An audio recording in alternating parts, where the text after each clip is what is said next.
you go.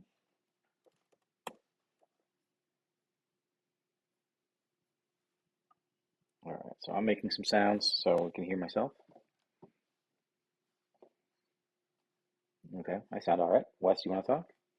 Yep, this is Wesley testing 1, 2, 3. Hello and welcome. Sweet. Hope it sounds okay. Sounds good. Yes. Yeah. Hopefully. Well, now I gotta. There we go. Turn off. Jethro, what are you doing, sweetie? All right. Well, we'll get started here. I need to adjust a couple things real fast. We're kind of running this. Yeah, we're running this fast and loose on this lovely morning. Okay. Lucy Goosey. All right, I'll do that. And I probably should replace your name since you're not Scott Lewandowski. Well, not today anyways. Yeah.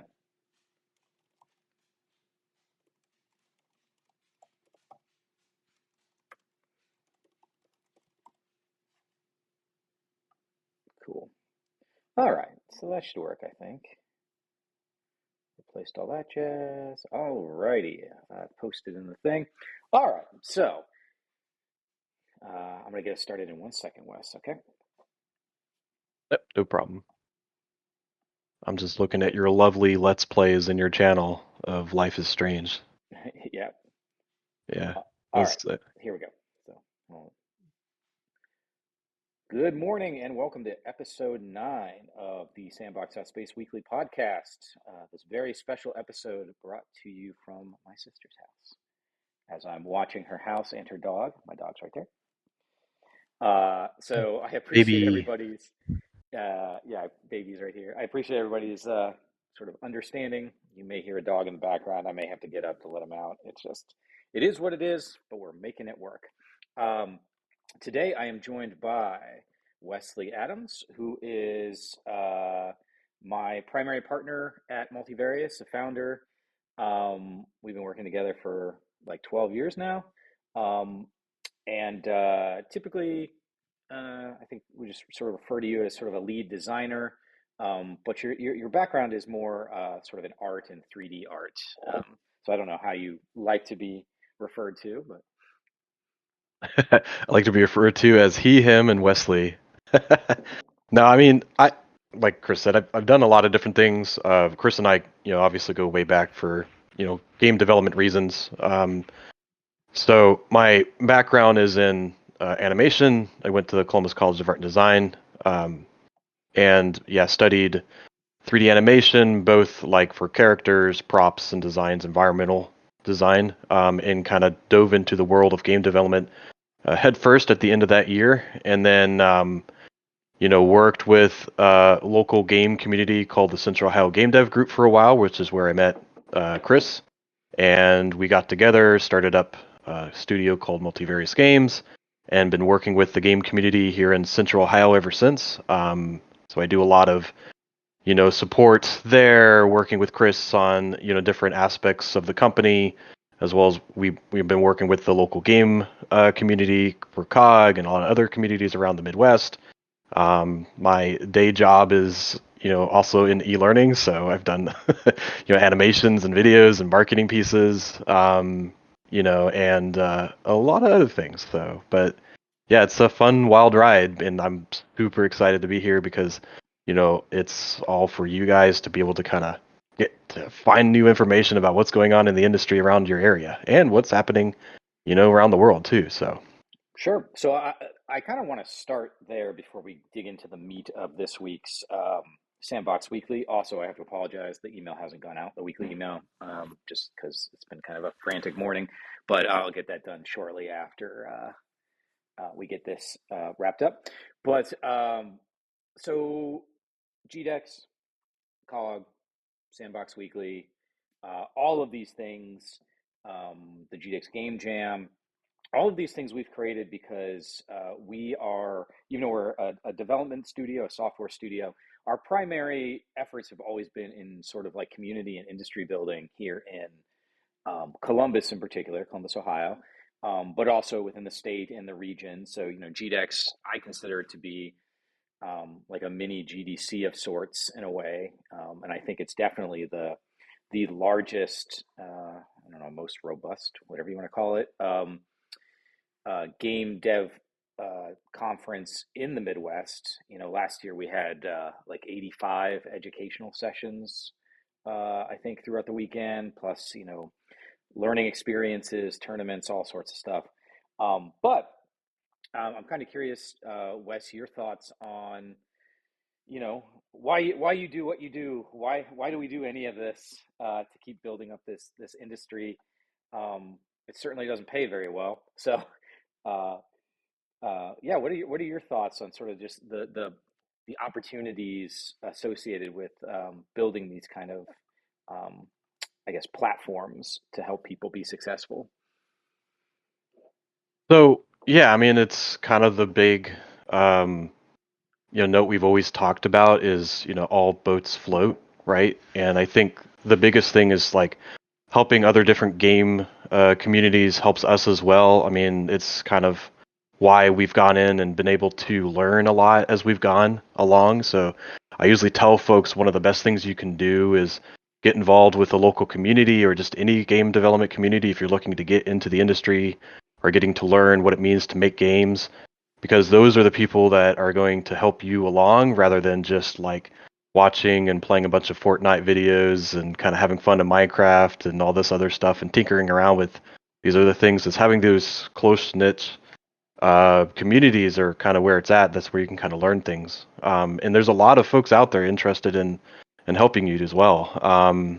So I always tell folks like, yeah, obviously we're happy to kind of help out, with the Game Expo GDEX. We have the Sandbox coming up, so that's a big exciting opportunity. There's obviously COG, but I'm always pointing people to different like game development regions that may be related to them. And so I think it's important to kind of like take the time to see what's around you, because I think you might be surprised. I mean, it's definitely grown since I've been in college and been doing this with Chris in the beginning. So there's a lot more opportunities, and I think you'd be surprised how much different resources are out there for you, no matter where you're at, whether you're first starting in, say if you're a high school, all the way that maybe you've been in software development for a while and you've been wanting to try to cut your teeth in game development. There's a lot of different resources out there for you nowadays, and just let us know. Like, we're here to kind of point in the right direction if you need to. So kind of like having that family that you're looking forward to and getting to really just make some cool stuff at the end of the day. So Yeah, yeah, absolutely. I mean, one of the things that I think is just extremely noticeable is the access to education in the game dev space. Even just here in Ohio, um, when we started doing this back 2011, 2012, there was a few educational programs, but now, I mean, there's so many great schools here in Ohio that have 2 and 4 year degree programs in games. Um, games development typically sort of they tend to be broken up on a programming track or an art and animation track, but that certainly is not the only way to be involved in the games industry. And so just seeing that the burst of educational opportunities, Wes, you and I are roughly, we're in the sort of same age-ish bracket. And growing up in the 80s and 90s, I mean, there was like literally zero game development degrees. Like even in the mid 2000s, you'd see a couple pop up. And then, of course, you've got some, the online ones, you got like Full Sail and stuff. Uh, but you that's had beta definitely, testers. yeah, yeah. So the people that made games back in the day uh, were just folks coming from all sorts of different areas. Computer science, economics, physics, chemistry, whatever, political science, and they just sort of took their skills and put them into an interest. There wasn't like a concerted effort to um, like put it all together into a program. So one, I think that that's cool. And then the second thing I want to bring up is, and for those who don't know, the sandbox. So the Sandbox.Space is obviously our weekly email, and we're working on some other things. But the sandbox itself was a incubator that we created specifically for gaming and creative technology. So this was a physical space in the Columbus Idea Foundry. We were the largest incubator of our type in the Midwest by square footage, and then we were the second largest by membership to another one. I think it was the Indy City Co-op in Chicago. Uh, and so that was a place where people could come and work, have a desk, connect with others, like, just getting out of your own little hole in your house, being able to ask other people about their expertise or, how you might go about solving a problem or whatever. It was a really, really exciting endeavor, and we were building it. We were excited to be able to offer community initiatives. We also did a lot of programming around like education and stuff. And unfortunately, COVID hit and we closed down the office. And so we ultimately decided to close down the incubator as well. Looking back at it, I'm kind of like, maybe we should have like converted it to a digital format then. We didn't know how long COVID was going to be. We didn't know all this stuff. So we just kind of did what we could. But now we're looking at, okay, well, what kind of offerings can we do in an incubator in the digital space? So my question to you, Wes, is just seeing the transition to, um, remote work, or at a minimum, like hybrid work. It seems like there definitely is now a real opportunity to create a digital ecosystem or community specifically around games development for those who are sort of serious about it. Yeah, I mean, I think you're, obviously pointing in the right direction because like there was always the intention of integrating some sort of digital platform, right? We were faced with the same kind of scenario with COG because we were actually, using the same space for our communities, and so we've always wanted to create online platforms that were just not there. And you know, I guess the plus side of the pandemic is that we had to pivot, we had to move, we had to evolve, and actually forced us to do what we always wanted to do, which was create a website, create a YouTube channel, create our Discord, which surprisingly we never had. And to be honest, in those services that we've been providing have been crucial because a lot of our, I mean, outside of the pandemic, even outside, after that, like it helped to um, provide resources for folks that couldn't come out to COG in person, or say they had a busy schedule, or they were just shy out from trying to be able to make it out that they couldn't make it. And it allowed us to provide an opportunity for folks that were better fitted for an online experience. So we not only got folks that were maybe not close enough to Columbus to reach us to our meetings and events, but it also allowed us to you know reach out to folks that were further out. So we've gotten people on our talks and presentations that were from Ann Arbor in Michigan.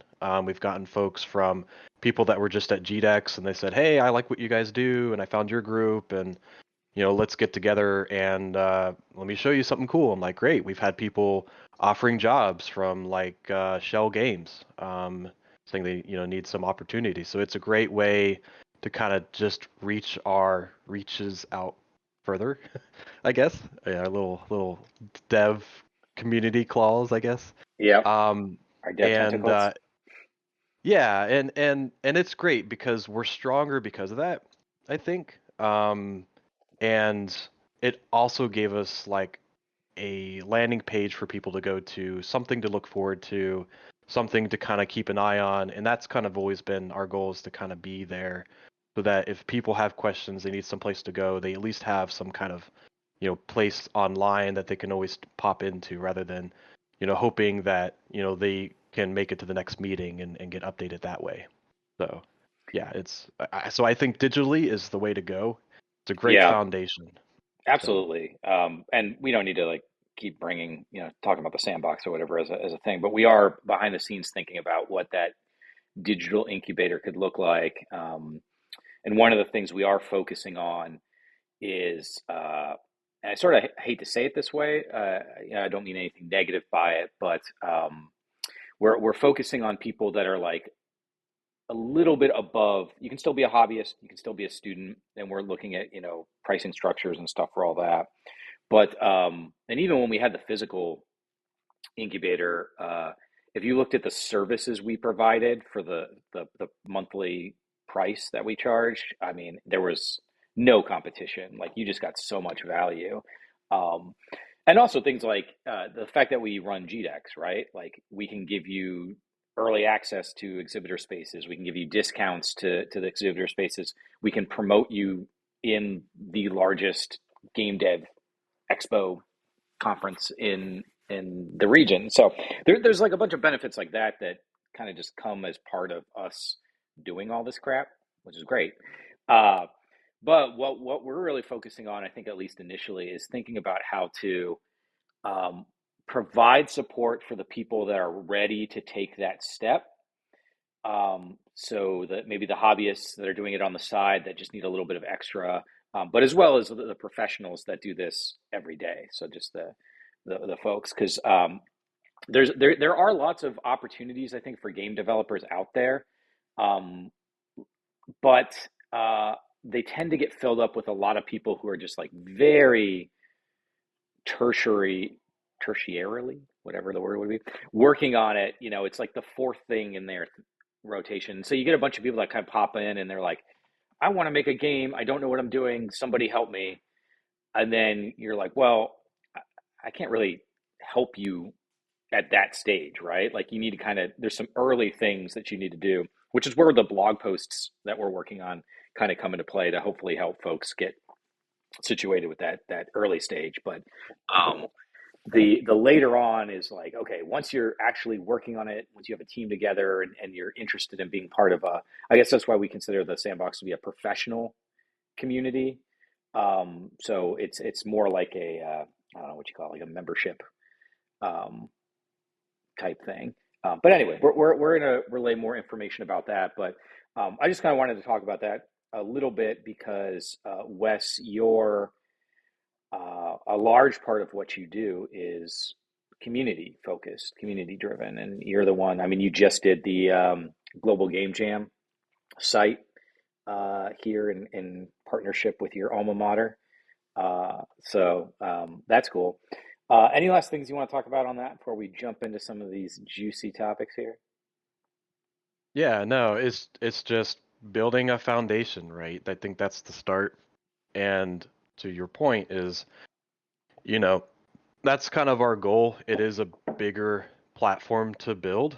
That's why I think we're very excited to get something like the sandbox up and running because that is kind of the next step that we're trying to piece together. And I've even talked to our communities. I said, if you're into game development, you've been coming to these meetings, you've been going to GDEX and whatever, there's a next step to all that. And I think that's what we're trying to carve out, right?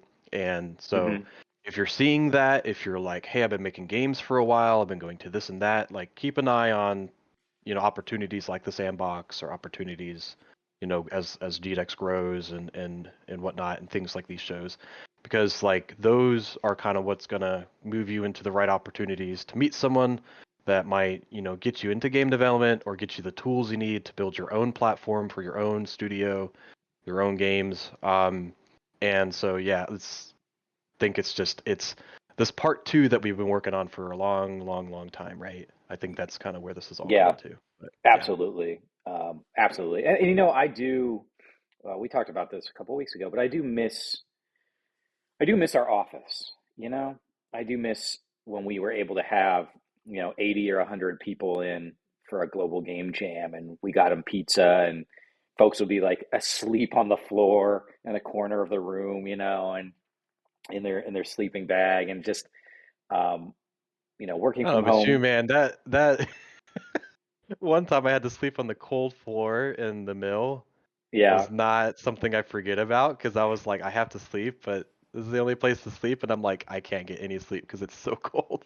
Yeah. Oh, I mean, it's not like it's not comfortable or whatever, but it's fun. It's experience. Everybody's there. We buy pizza or we get Ray Rays for barbecue for people, and it just created like a nice sense of camaraderie for the community. And when we closed the office and we went remote for COVID, we lost that. And I think that that's something I really noticed it. I mean, we're kind of getting off the beaten path here, but that's all right. We can talk about whatever the hell we want to. But when we did GDEX last year, I felt that, and a lot of people expressed this to me, that they felt like, okay, GDEX has finally gotten back to kind of that feeling and that excitement that it was at before COVID hit up, and now I think, 2024, we're moving to October. I really feel like we're going to be back there, and creating that personal space where you can go and interact with people face to face. Like I hate doing creative design meetings over virtual. Like like being in a room, being able to draw stuff on a whiteboard, like throw a marker to someone and have them put their idea up real quick, like being able to see somebody and not feel that like you're like, oh, sorry, go ahead, you go ahead, that back and forth where you're talking over each other thing. So anyway, I think that I'm glad that that's coming. I think some of the stuff we have for the sandbox will be really exciting. And then, of course, I'm sure someday we'll get back to a physical location. But And that's the thing is like I think you're pointing towards the tools that are available to us in this day and age, the digital and the physical are always meant to be kind of used as they're necessary, right? So I sure, think when we were required to do all online, that was a way to kind of reset things and build that space and concentrate it to make that effective. Now that we have the availability to do both, we got to rebuild the physical options too. hmm And we're getting the same thing. Like people are like, "Hey, when are we doing in-person events with COG?" And I got a couple of folks that are reaching back out to this. Actually, just yesterday, I emailed someone that we're trying to do another event in person for COG. And every time we see some in-person folks, it's great because it's like you said, I miss that. We definitely do. And so, but the benefit now is rather than just posting stuff on Facebook, which really before the pandemic, that's all we had. I can now post it on Twitter. We can live stream it on YouTube. We can post it on Discord, on Facebook, all that good stuff because we have that built. So now I think is the time to start building that like com that in-person kind of experience, but like buffer it with sure. um our platforms we've been building for the last couple of years. Yeah. So Trying to look on the bright side, like I felt for many, many years, I mean, for me, pretty much most of my life, that I was always like ahead of the curve on a lot of things, which a lot of people associate with being like, oh, that's great, you're ahead of the curve.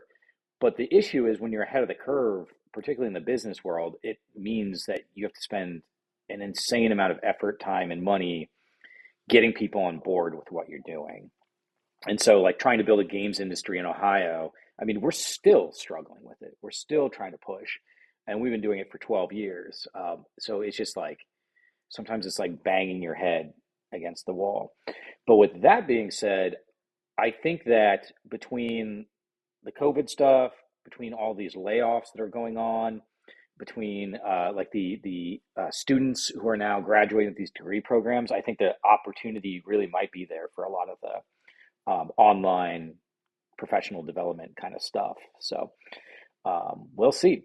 All right, so I want to jump into a article that we have in this week's thing, and then I'm going to tether that into another article. So this week is this was from January 16th, so it's a couple weeks old, but we didn't get into it yet. But Ubisoft exec says gamers need to get comfortable not owning their games, and it says for subscriptions to take off.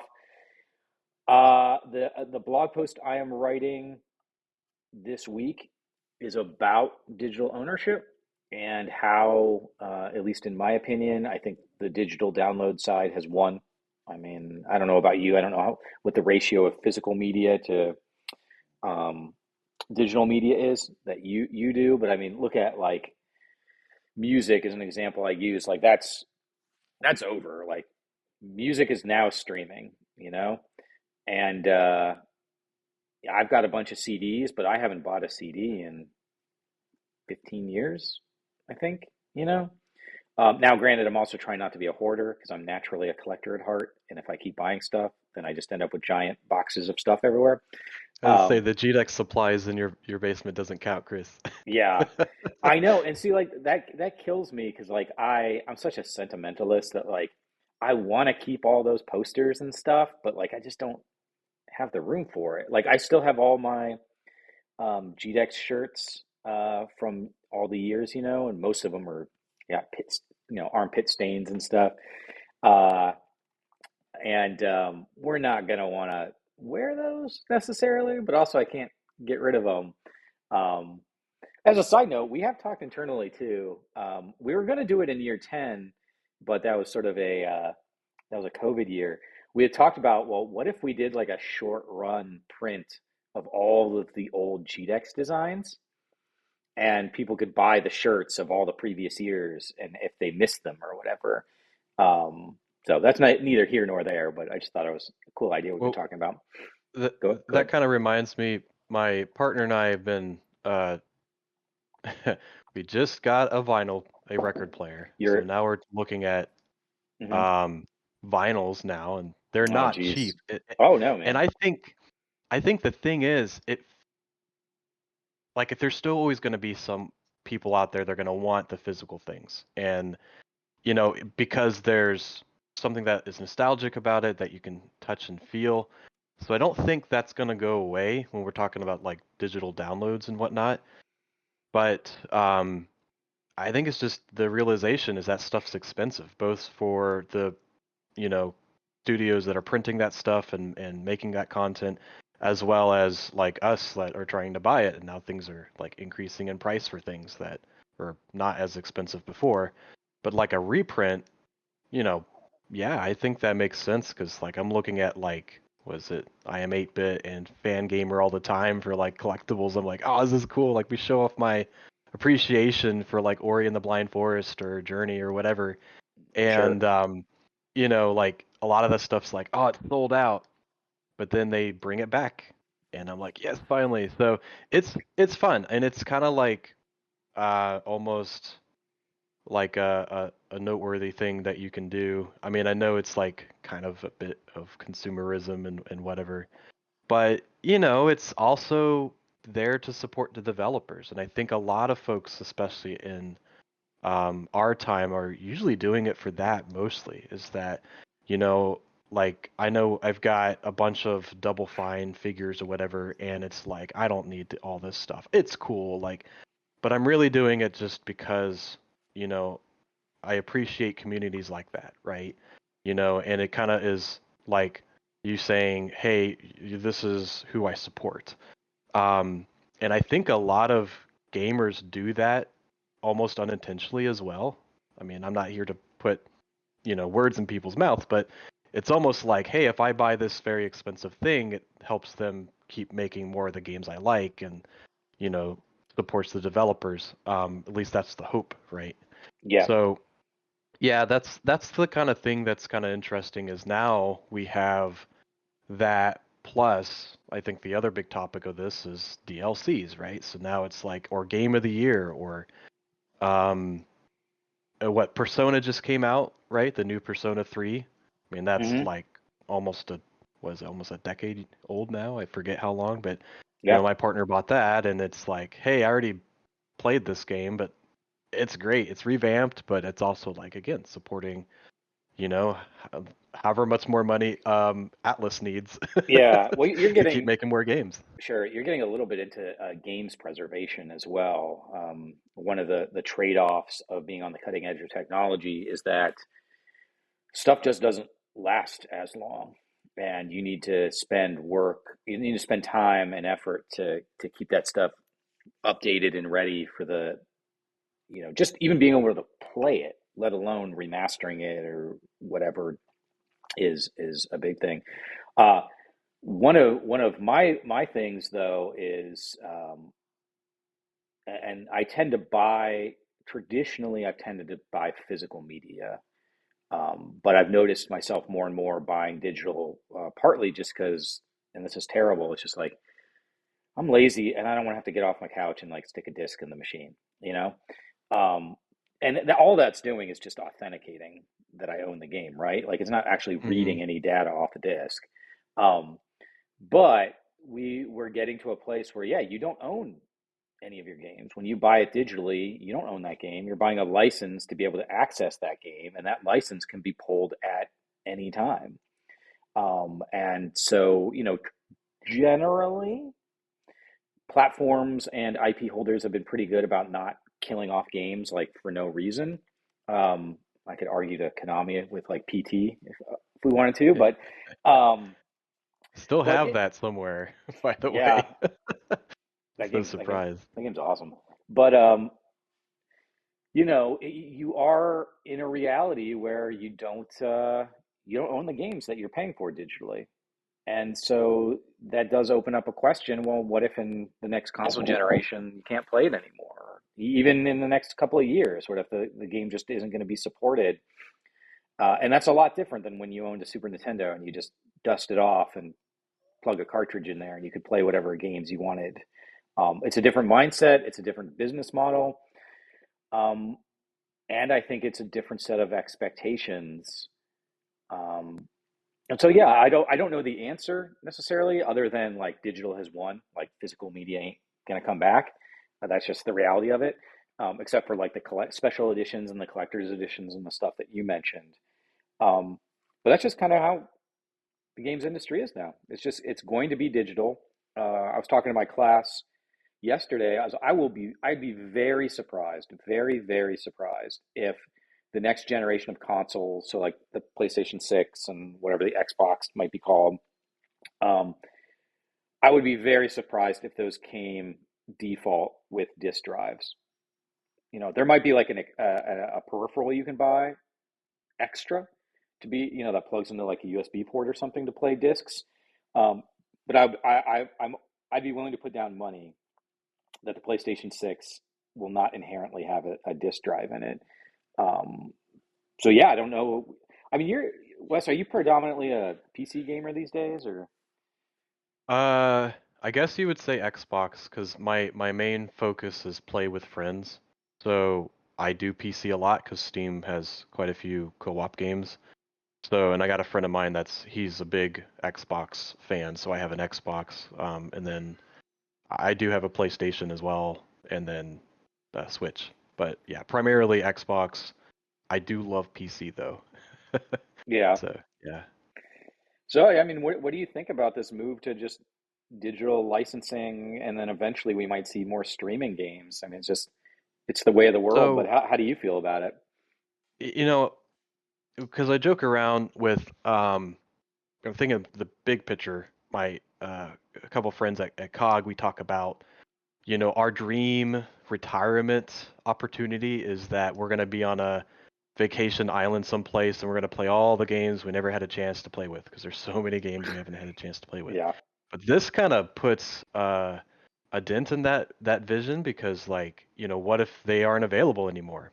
And so I think kind of how, like, the digital version of like games that you buy on discs, and like you said, you got to pop them in just to load them up, was it almost feels intentional to kind of push us in that direction, which fine, like you guys win. But then the bigger question is, people, gamers aren't going to, I think, stand for that. So they're going to like say, okay, now big game studio, big publisher, what are you going to do when I buy this and you tell me that it doesn't exist anymore? It's like the whole thing about Nintendo where they took down their 3DS store, right? I Yeah. think that was a big one because a lot of people are like, "Oh my gosh, hurry up and buy your game because if I don't have this, then It's we're gonna going to suck. get into a point where I won't be able to buy this 3DS game anymore." So, it went from, I think, the day and age where a lot of, you know, people back in the day, I'm not saying who, would pirate games and be like, Oh, sure. it's too expensive and I can't do this, to now where it feel like it's a little bit less. Um, maybe it's not like the forefront. People aren't talking about you wouldn't download a car, would you? Kind of the joke. But if people are getting to the point where they're I like, don't know. I I download literally a car if I tried. could. Yeah, I mean, you can 3D print one now. Yeah. Well, But my it, friend Jeremy has a this thought, and that um, so he has this thing about like, people are like, well, free is always better, right? I always take free over paying for something. And he's like, yeah, but people don't actually do that. And he uses this as not a justification of pirating software, but like a thing that people need to understand, whether it's music or movies or software or games or whatever. And the thing he uses is water. He's like, you can literally walk into, at least in the United States, you can walk into any restaurant, particularly any fast food restaurant, and get a free cup of water. Like any place, you just walk in and ask for a cup of water, and they'll give it to you. And yet, we buy tremendous amounts of bottled water, which aren't any healthier for you. They're not any better for you, and they're significantly more expensive than free. So you're spending $1, $2, $3 for a bottle of water that you can get anywhere for free. So why are you doing it? And generally, the answer is because it's more convenient.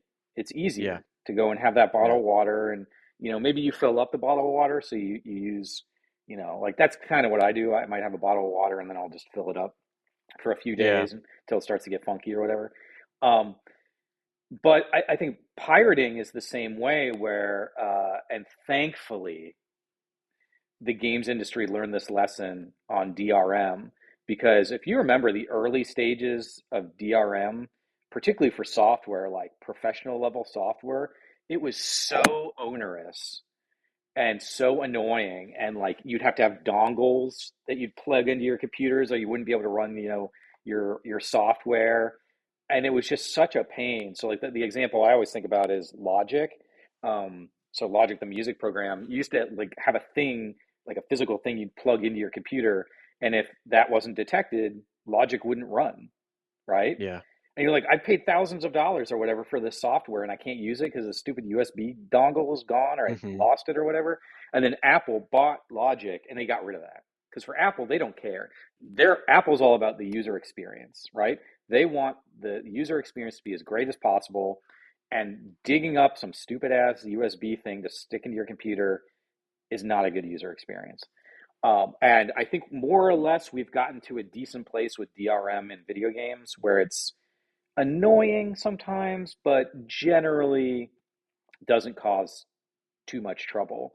But for a long period of time, just sometimes trying to get a normal game to work, a game that you purchased to work properly through all the DRM, was such a pain in the ass that you're just like, you know what, forget it.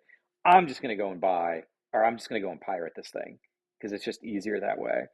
And I think we're kind of seeing that with TV and movies a little bit, where, back in the day, again, when Netflix was kind of like the only streaming service, then you could just be like, oh, it's streaming, it's on Netflix, right? Nowadays, like, Wes, you're like, have you watched whatever? You should go watch it. It's awesome. My next question is going to be, okay, well, what streaming service is it on? Right. Hmm. And then I got to go download that streaming service, or maybe I make an account, or like there's certain like Disney Plus. I'm not buying Disney Plus. I'm not buying Peacock. I'm not buying Paramount Plus. Like, I don't need all of these things in my life. And so then the question becomes like, crap, man, maybe Pirate Bay is looking pretty good. I don't know. I don't even know if Pirate Bay is still around anymore, but the fact is, like, when it becomes so, when it ruins the user's experience to the point where they're just like, screw this, stealing it. It's not even about the money sometimes at that point. It's just about, now I can just download the movie, watch it whenever I want to, and I don't have to, mess around with all this nonsense. It's like this. Like, is it the lock front door scenario, right? Just enough to where you have to do a little bit to get in, but you're not going to prevent someone who's really knows what they're doing to get through that. And that's kind of like a security reference, but what I really mean is, you know, people who spend a little bit of money is a little bit of barrier to get what they want, right? And that adds value, that is you know, it seems like, hey, if I spend, now it's like what, $18 a month for Netflix or something. That feels like, okay, I'm putting money towards that. It's not like what cable used to be, which was, like $160 a month sometimes. Like it was insane. That's why everybody was jumping ship. But now, to your point, we've got all these streaming services, and they're not just movies, they're games. You've got, you know, Xbox Game Pass, you've got PlayStation Network, the Nintendo has a bunch of stuff now. Um, and even Prime Video has their own video games, right? I think is it Luna, I think. So when you buy these things and you start to go in, what used to be really convenient, like I just buy Netflix and it's done, to where it's now I have a ton of these services. That's where competition comes in and convenience becomes rising to the surface again, Yeah, because we're trying to figure out, okay, which of these services am I going to focus my biggest efforts to? Because yeah, if I've got my, you know, uh, hankering for like a rom-com, I might go to Netflix. But if I want to get back into anime, I'm gonna go into Crunchyroll, and then I'm like, well, how much is it worth it to do that? So I think that for games, we really need to do a focus, or not we, because we're not providing those services, but like publishers and studios that are yeah, that are as an providing industry. streaming services, they need to provide a service that is super easy, because they're not the only ones in the game anymore. Sure. So yeah, whatever that is, like I'm kind of curious what that might be, but it needs to be part of the bigger picture, because like if someone says I want to play this game, we're going to get into a day and age where it's like, okay, I could play it on PlayStation, but I can't on Xbox. And I've got 50 to 70% of my games on PlayStation. So I'm going to get that. And that's going to be my priority, because Yeah. I don't want to finagle with loading the Xbox and doing all that stuff, getting that up because I got to switch my HDMI ports and all this other crap. I'm just going to tonight's going to be PlayStation, and that becomes a cadence. You use what you use, right? Yeah. So, Oh, I, I have moved almost exclusively outside of I play Wordle. I see you, Jethro. I see you. I play Wordle and then this like stupid water store game on my phone. Those like I play those yeah, every day. But I've outside of some I was doing some warcrafting, World of Warcrafting for a bit. I haven't done that in like a month. But I play almost everything on PlayStation 5 now. I don't want to mess around with drivers and updates and whatever else. Um, so I just pretty much game on the PS5 now. But yeah, so I want to jump to this other thing because I think this is in line with. So ultimately, I think it is going to come down to convenience. Also, unfortunately, we might just be screwed as consumers. Like this is the way that the industry is going, and in general, I think that it's probably going to become worse and not better when it comes to this stuff. So I just think of like, yeah, just the internet in general. It's filled with ads. There's a lot of garbage there. Jethro, be nice. Be nice. Um, and so it is what it is. But the last thing I want to talk about in our final sort of 10 minutes here is there's an article. Now, I want to say this has not been confirmed at all by Microsoft or Xbox, but a talk about Xbox potentially just releasing all future games on I won't say all platforms, but releasing them instead of having all this focus on exclusivity. Jethro, can I help you, sweetie? All right, stop. You're a good boy, but we're doing some work here.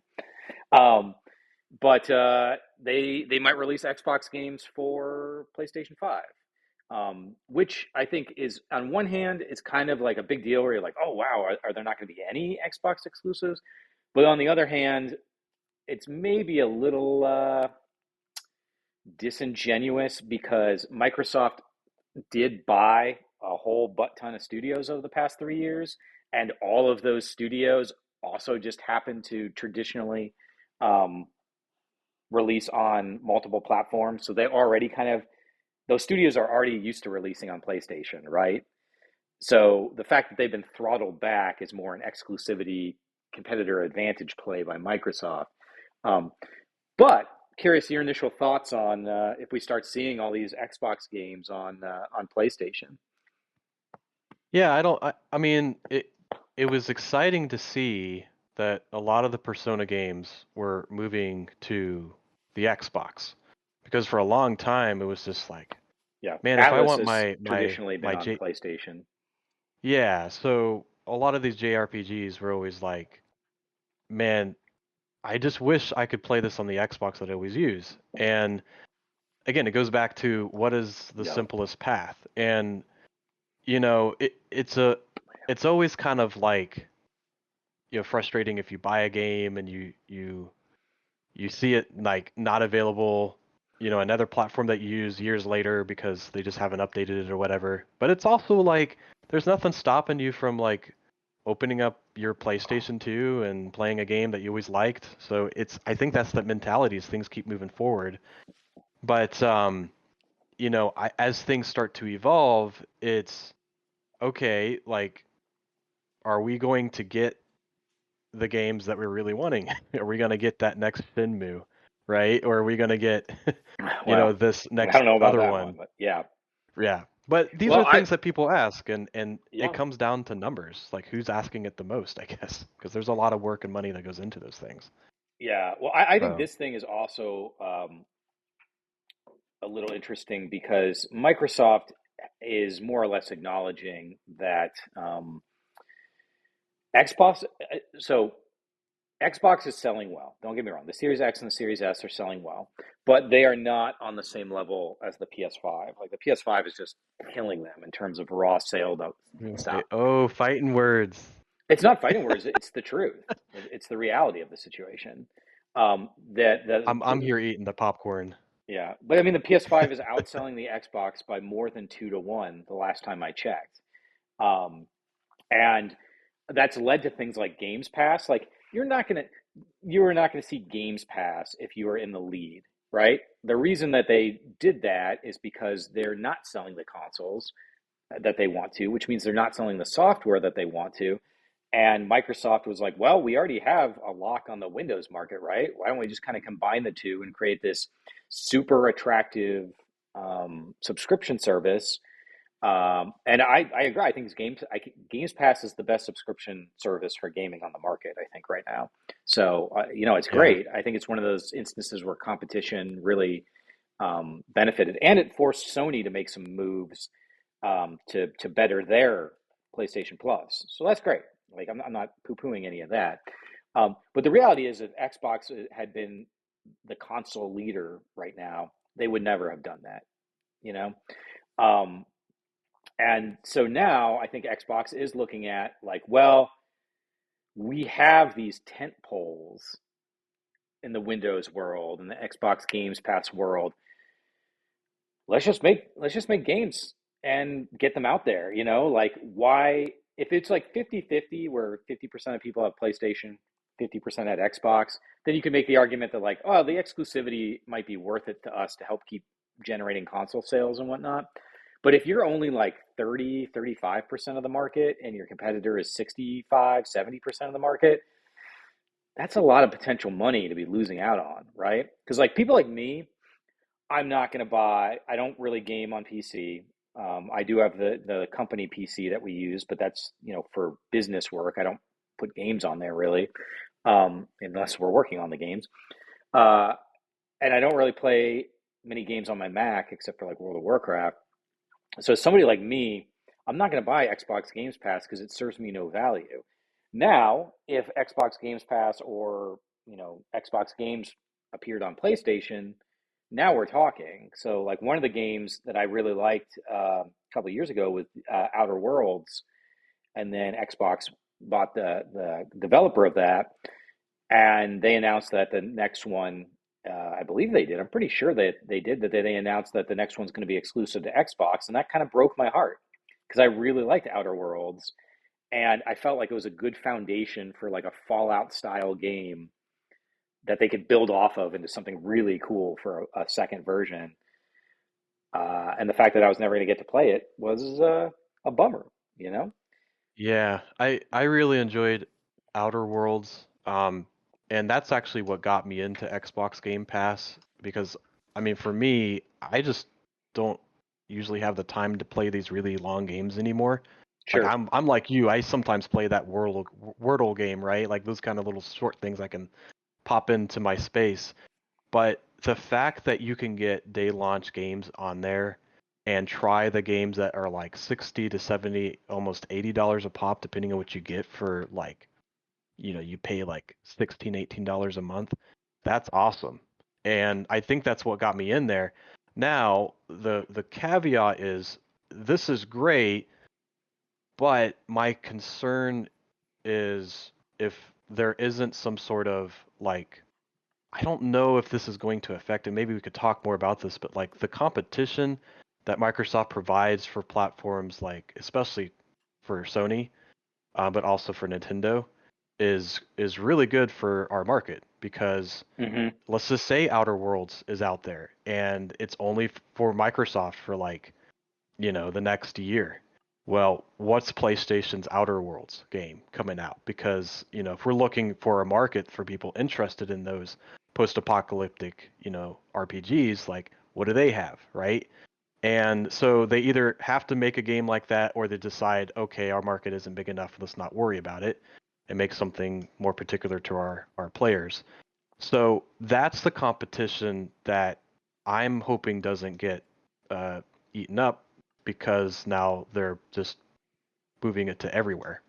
Because we still want competition to kind of help out. It's kind of like, we talk, and maybe you guys talked about this last week, but the whole Power World versus Game Freak Pokemon thing, right? People were like, oh man, I can't believe they're doing this. How are they copying their Pokemans and all that good stuff? And I was like, in some instances, it's a good thing because people have been saying like, Pokemon's great, but like we want more, and to showcase that this other company kind of came out of nowhere Hmm. and showed them some really cool mechanics, and it's not just giving guns to like monsters. That's not even the big thing. It's that they've got, world building, they've got, some people argue better catching mechanics and all these other design things.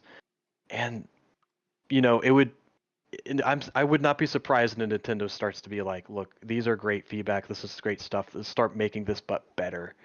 And it invites competition that's really great for our Yep. games and our players.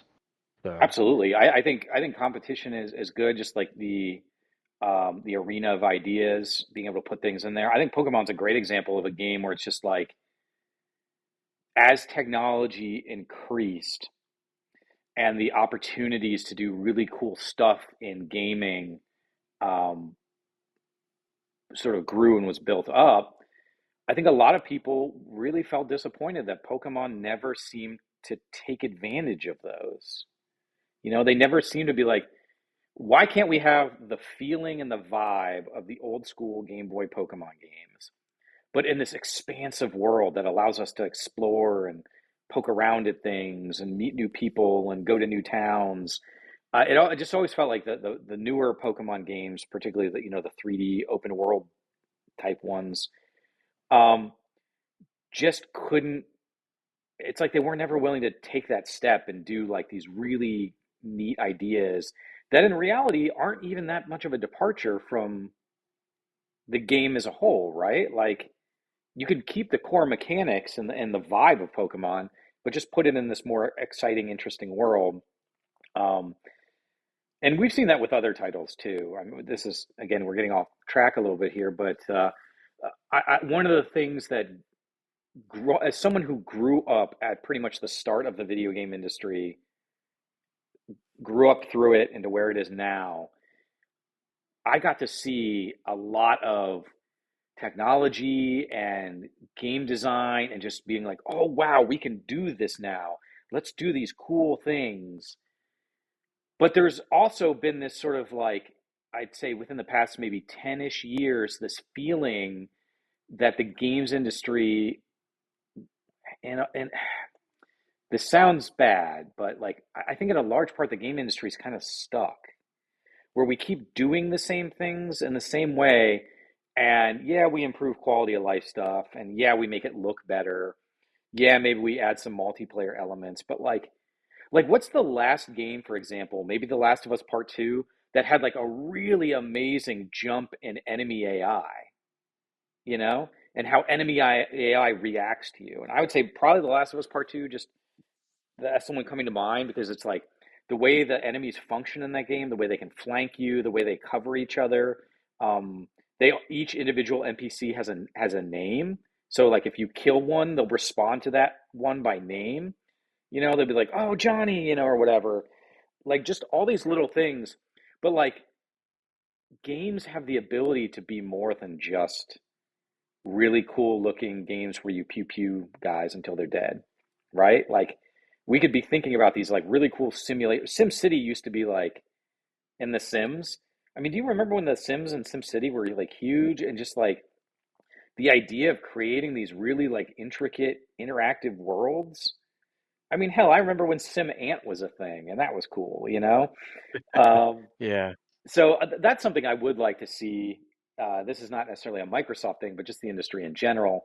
Is I would like to see us using these technologies in more intriguing, creative ways that maybe don't have the strongest business case yet or use case, but might propel gaming in a really intriguing direction. Um, I don't know. I think Final thoughts on that? Because yeah, before we I wrap think up. you hit the nail on the head. I think we're evolving from a day and age where like graphics was the biggest thing, right? Tomb Raider first to Tomb Raider 2 was so much better, right? And I think we've gotten to the point where it's like, okay, realism, we got it. Making a crap ton of characters, we've got it. Making expansive worlds, we've got it. The hard thing I think the industry is struggling with right now is design, where the VR space is getting that, where people are just like, great, the hardware's there. Like we just had the Vision Pro, which we might talk about at some point, and people were like, this is great, but design is really what we're looking forward to in these games because people aren't just looking for hardware anymore, although that's still a lot to grow. People are saying like, how do I make a VR game that I don't feel like I'm gonna throw up in, or that lasts long enough to get my attention? Um, and get use the capabilities of the hardware. And I think that's why you see a lot of these indie studios coming up and making some really cool stuff. Lethal Company is a great example of that, where it is one of the most poorly created graphics, I would say, and I say that jokingly, but also not jokingly. It's got not some of the greatest graphics, but it's hilarious. It's almost like poorly drawn that they have the CRT scan line kind of graphics, and Hmm. it's great because of that. But really, where it shines is the mechanics. You going out to a different world, picking up resources with your friends, and learning and finding all these bestiaries, these monsters that you have to fight. They are all unique and different. Some are, you know, following you a certain way. Some are attracted by sound only. Some are, have different ways they hunt you. And it's kind of really, really fun and really cool. And its strength is its design. And I think that if anything's going to start to surface in the next couple of years, it's like you said, it's the game fun, it's the game well designed. Those are the things I think that players are going to be looking forward to in the Sure. next couple of years. So Yeah, yeah, just absolutely. I'm very excited to see what Jonathan Blow's next game is going to be like. He came to GDEX a couple years ago, and he did Braid, which was one of like the original indie darlings of kind of like the Xbox Live Arcade days. And then his most recent game is The Witness, um, which I thought The Witness was amazing, and that is like a purely gameplay game experience that does some pretty amazing things when you think about it. And then, of course, I mean, you still have like auteurs like Hideo Kojima is notorious for understanding the medium and trying different stuff out.